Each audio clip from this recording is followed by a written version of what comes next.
नमस्कार। प्रस्तुत है मुंशी प्रेमचंद जी के द्वारा लिखी हुई एक कहानी, नमक का दारोगा। जब नमक का नया विभाग बना और ईश्वर प्रदत्त वस्तु के व्यवहार करने का निषेध हो गया, तो लोग चोरी छिपे इसका व्यापार करने लगे। अनेक प्रकार के छल प्रपंचों का सूत्रपात हुआ। कोई घूस से काम निकालता, कोई चालाकी से। अधिकारियों के पौ 12 थे। पटवारीगिरी का सर्व सम्मानित पद छोड़ छोड़कर लोग इस विभाग की बरकंदाजी करते थे। इसके दारोगा पद के लिए तो वकीलों का भी जी लल जाता था। यह वह समय था जब अंग्रेजी शिक्षा और ईसाई मत को लोग एक ही वस्तु समझते थे। फारसी का प्राबल्य था। प्रेम की कथाएं और श्रृंगार रस के काव्य पढ़कर फारसीदा लोग सर्वोच्च पदों पर नियुक्त हो जाया करते थे। मुंशी वंशीधर भी जुलेखा की विरह यात्रा समाप्त करके सिरी और फरहाद के प्रेम वृतांत को नल और नील की लड़ाई और अमेरिका के आविष्कार से भी अधिक महत्व की बातें समझते हुए रोजगार की खोज में निकले। उनके पिता एक अनुभवी पुरुष थे। समझाने लगे, बेटा, घर की दुर्दशा तो तुम देख ही रहे हो। ऋण के बोझ तले दबे हुए हैं। लड़कियां हैं कि वे घास फूस की तरह बढ़ती ही चली जा रही हैं। मैं तो अब कगारे पर का वृक्ष हो गया हूं, न मालूम कब गिर पड़ूं। अब तुम ही घर के मालिक मुख्तार हो। नौकरी में ओहदे की ओर ध्यान मत देना। यह तो पीर का मजार है। निगाह चढ़ावे और चादर पर रखनी चाहिए। ऐसा काम ढूंढना जहां कुछ ऊपरी आय हो।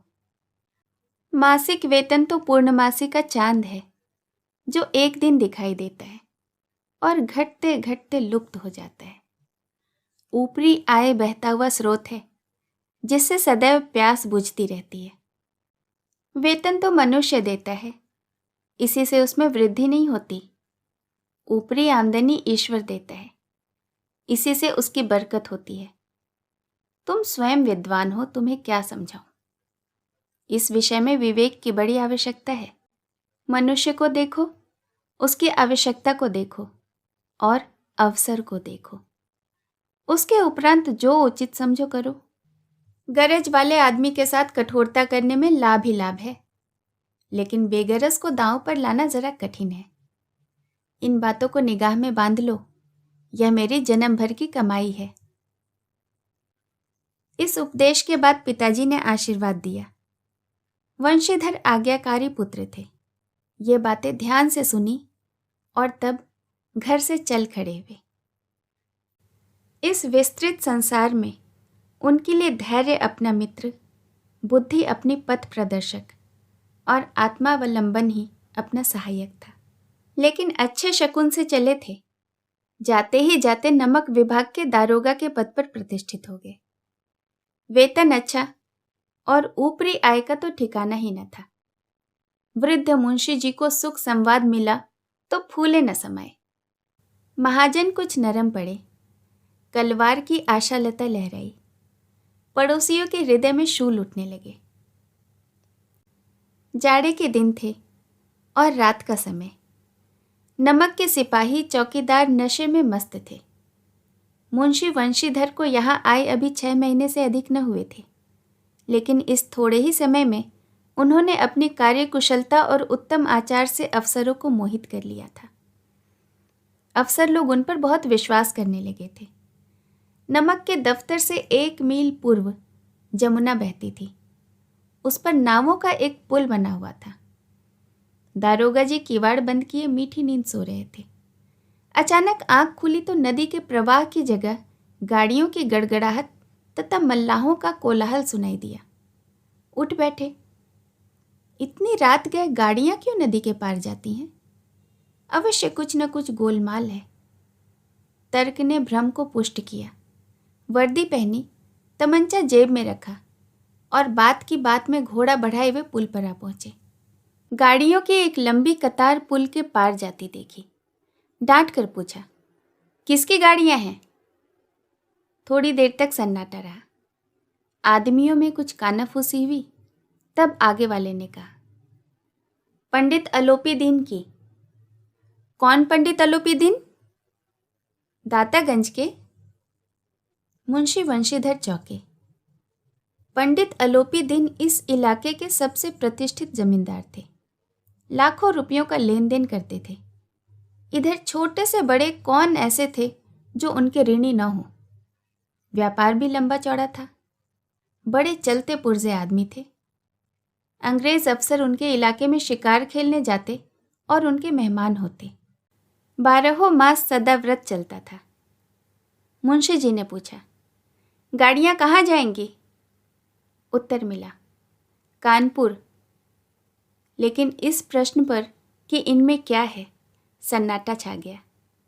दारोगा साहब का संदेह और भी बढ़ गया। कुछ देर तक उत्तर की बाट देखकर वह जोर से बोले, क्या तुम सब गूंगे हो गए हो? हम पूछते हैं इनमें क्या लदा है। जब इस बार भी कोई उत्तर न मिला तो उन्होंने घोड़े को एक गाड़ी से मिलाकर बोरे को टटोला। भ्रम दूर हो गया। यह नमक के ढेले थे। पंडित अलोपी दीन अपने सजीले रथ पर सवार कुछ सोते कुछ जागते चले जाते थे। अचानक कई गाड़ीवानों ने घबराए हुए आकर उन्हें जगाया और बोले, महाराज, दारोगा ने गाड़ियां रोक दी हैं और घाट पर खड़े आपको बुलाते हैं। पंडित अलोपी दीन का लक्ष्मी जी पर अखंड विश्वास था। वह कहा करते थे कि संसार का तो कहना ही क्या, स्वर्ग में भी लक्ष्मी का राज्य है। उनका यह कहना सार्थक ही तो था। न्याय और नीति सब लक्ष्मी के ही तो खिलौने हैं। इन्हें वह जैसे चाहती है नचाती हैं। लेटे ही लेटे गर्व से बोले, चलो हम आते हैं। यह कहकर पंडित जी ने बड़ी निश्चिंतता के साथ पान के बीड़े लगाए और फिर खाए। फिर लिहाफ ओढ़े हुए दारोगा के पास आकर बोले, बाबूजी आशीर्वाद, कहिए हमसे ऐसा कौन सा अपराध हुआ कि गाड़ियां रोक दी गईं? हम ब्राह्मणों पर तो आपकी कृपा दृष्टि रहनी चाहिए। वंशीधर रुखाई से बोले, सरकारी हुक्म। पंडित अलोपी दीन ने हंसकर कहा, हम सरकारी हुक्म को नहीं जानते और न ही सरकार को। हमारे सरकार तो आप ही हैं। हमारा और आपका तो घर का मामला है। हम कभी आपसे बाहर हो सकते हैं? आपने व्यर्थ ही कष्ट उठाया।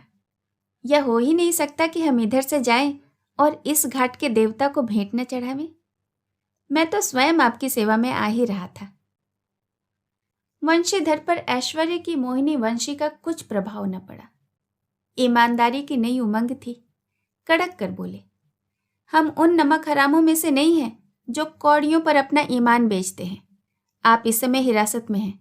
आपको कायदे के अनुसार चलना होगा। बस, मुझे आपसे अधिक बात करने की फुर्सत नहीं है। जमादार बदलू सिंह, तुम इन्हें हिरासत में ले लो, मैं हुक्म देता हूं। पंडित अलोपी दीन स्तंभित हो गए। गाड़ीवानों में हलचल मच गई। पंडित जी के जीवन में कदाचित यह पहला ही अवसर था कि पंडित जी को ऐसी कठोर बातें सुननी पड़ी। बदलू सिंह आगे बढ़ा, किंतु रौब के मारे यह साहस न हुआ कि उनका हाथ पकड़ सके। पंडित जी ने धर्म को धन का ऐसा निरादर करते कभी न देखा था। विचार किया कि यह अभी उद्दंड लड़का है, माया मोह के जाल में भी पड़ा नहीं है, अल्हड़ है, झिझकता है। बहुत दीन भाव से बोले, बापूजी ऐसा न कीजिए, हम मिट जाएंगे, इज्जत धूल में मिल जाएगी। हमारा अपमान करने से आपके हाथ क्या आएगा? हम किसी तरह आपके आपे से बाहर थोड़े ही हैं। वंशीधर ने कठोर स्वर में कहा, हम ऐसी बातें नहीं सुनना चाहते। अलोपी दीन ने जिस सहारे को चट्टान समझ रखा था वह पैरों के नीचे से खिसकता हुआ मालूम हुआ। स्वाभिमान और धन ऐश्वर्य की कड़ी चोट लगी। किंतु अभी तक धन की सांख्यिक शक्ति पर पूरा भरोसा था। अपने मुख्तार से बोले, लाला जी, 1000 के नोट बाबू साहब की भेंट करो। आप इस समय भूखे सिंह हो रहे हैं। वंशीधर ने गरम, 1000, 1,00,000 भी मुझे सच्चे मार्ग से नहीं हटा सकते। धर्म की इस बुद्धिहीन दृढ़ता और देव दुर्लभ त्याग पर मन बहुत झुंझलाया। अब दोनों शक्तियों में संग्राम होने लगा। धन ने उछल उछल कर आक्रमण करने शुरू कर दिए। 1 से 5, 5 से 10, 10 से 15 और 15 से 20,000 तक की नौबत पहुंची। किंतु धर्म अलौकिक वीरता के साथ बहुसंख्यक सेना के सम्मुख अकेला पर्वत की भांति अटल अविचलित खड़ा रहा। अलोपी दिन निराश होकर बोले, अब इससे अधिक मेरा साहस नहीं है, आगे आपको अख्तियार है। वंशीधर ने अपने जमादार को ललकारा। बदलू सिंह मन में दारोगा जी को गालियां देता हुआ पंडित अलोपी दिन की ओर बढ़ा। पंडित जी घबराकर 2-3 कदम पीछे हट गए। अत्यंत दीनता से बोले, बाबू साहब, ईश्वर के लिए मुझ पर दया कीजिए, मैं 25,000 में निपटारा करने को तैयार हूं। असंभव बात है। 30,000 पर? किसी तरह संभव नहीं। क्या 40,000 पर भी नहीं? 40,000 नहीं, 40 लाख पर भी असंभव है। बदलू सिंह, इस आदमी को हिरासत में ले लो, अब मैं एक शब्द भी नहीं सुनना चाहता। धर्म ने धन को पैरों तले कुचल डाला। अलोपी दिन ने एक हृष्ट पुष्ट मनुष्य को हथकड़ियां लिए हुए अपनी तरफ आते देखा। चारों ओर निराश और कातर दृष्टि से देखने लगे।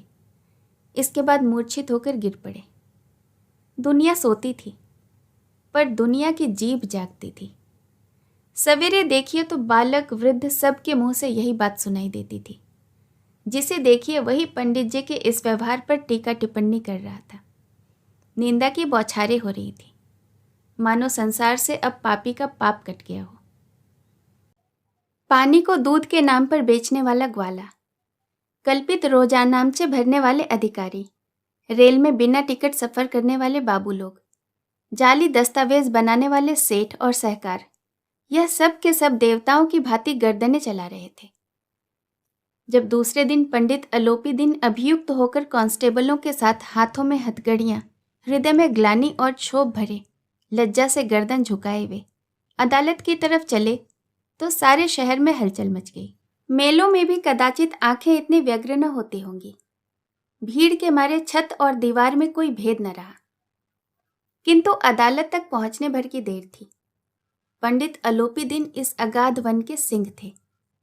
अधिकारी वर्ग उनके भक्त, अमले उनके सेवक, वकील मुख्तार उनके आज्ञा के पालक और अर्दली, चपरासी तथा चौकीदार तो उनके बिना मोल के गुलाम थे। उन्हें देखते ही लोग चारों तरफ से दौड़े। सभी लोग विस्मित हो रहे थे।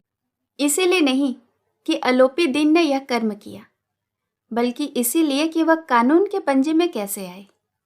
ऐसा मनुष्य जिसके पास असाध्य साधन करने वाला धन और अनन्य वाचालता हो, वह क्यों कानून के पंजे में आए? प्रत्येक मनुष्य उनसे सहानुभूति प्रकट करता था। बड़ी तत्परता से इस आक्रमण को रोकने के लिए निमित्त वकीलों की एक सेना तैयार की गई। न्याय के मैदान में धर्म और धन में युद्ध ठन गया। वंशीधर चुपचाप खड़े थे। उनके पास सत्य के सिवाय और कोई बल न था, न स्पष्ट भाषण के अतिरिक्त और कोई शस्त्र। गवाह थे, किंतु लोभ से डामाडोल। यहां तक कि मुंशी जी को न्याय भी अपनी ओर से कुछ खिंचा खिंचा दिख पड़ता था। वह न्याय का दरबार था, परंतु उसके कर्मचारियों पर पक्षपात का नशा छाया हुआ था। किंतु पक्षपात और न्याय का क्या मेल? जहां पक्षपात हो वहां न्याय की तो कल्पना ही नहीं की जा सकती है। मुकदमा शीघ्र ही समाप्त हो गया। डिप्टी मजिस्ट्रेट ने अपने तजवीज़ में लिखा, पंडित अलोपी दिन के विरुद्ध दिए गए प्रमाण निर्मूल और भ्रमात्मक हैं। वह एक बड़े भले आदमी हैं। यह बात कल्पना के बाहर है कि उन्होंने थोड़े लाभ के लिए ऐसा दुस्साहस किया हो। यद्यपि नमक के दारोगा मुंशी वंशीधर का अधिक दोष नहीं है, लेकिन यह बड़े खेद की बात है कि उनकी उद्दंडता और विचारहीनता के कारण एक भले मानुस को कष्ट झेलना पड़ा। हम प्रसन्न हैं कि वह अपने काम में सजग और सचेत रहते हैं, किंतु नमक के मुकदमे की बढ़ी हुई नमक से हलाली ने उनके विवेक और बुद्धि को भ्रष्ट कर दिया। भविष्य में उन्हें होशियार रहना चाहिए। वकीलों ने यह फैसला सुना तो उछल पड़े। पंडित अलोपी दिन मुस्कुराते हुए बाहर निकले। स्वजन बांधवों ने रुपयों की लूट कर दी।